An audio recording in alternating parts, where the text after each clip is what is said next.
Lebih dari 100 orang dilarikan ke Puskesmas Kabupaten Buton Tengah, Sulawesi Tenggara usai alami gejala keracunan.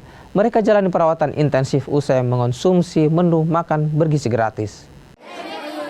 Puluhan orang balita, anak-anak hingga orang dewasa dilarikan ke Puskesmas Mawasangka Tengah, Kabupaten Buton Tengah, Sulawesi Tenggara.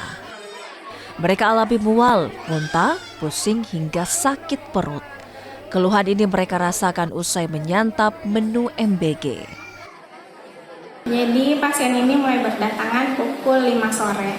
Pasiennya dari berbagai usia, ada anak-anak, bayi balita, ada anak usia sekolah, dan ada pasien dewasa. Gejala awalnya itu kebanyakan pasien masuk dengan mual muntah, ada beberapa juga yang disertai diare.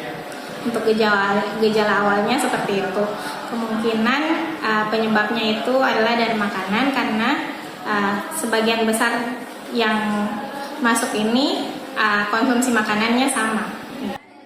Selain di Puskesmas Mawasangka Tengah, sebagian korban keracunan juga dibawa ke Puskesmas Watorumbe Bata.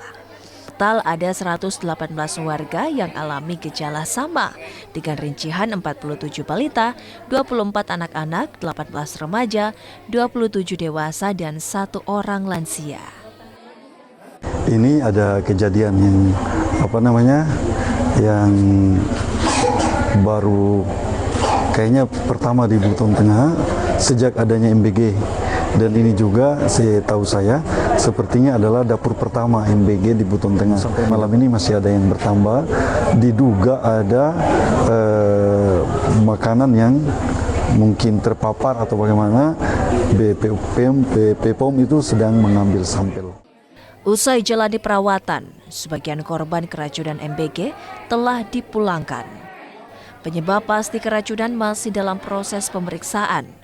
Menu MBG di wilayah tersebut disediakan SPPG di Kelurahan Lakorua. Devrianto Deke, Kompas TV Buton Tengah, Sulawesi Tenggara.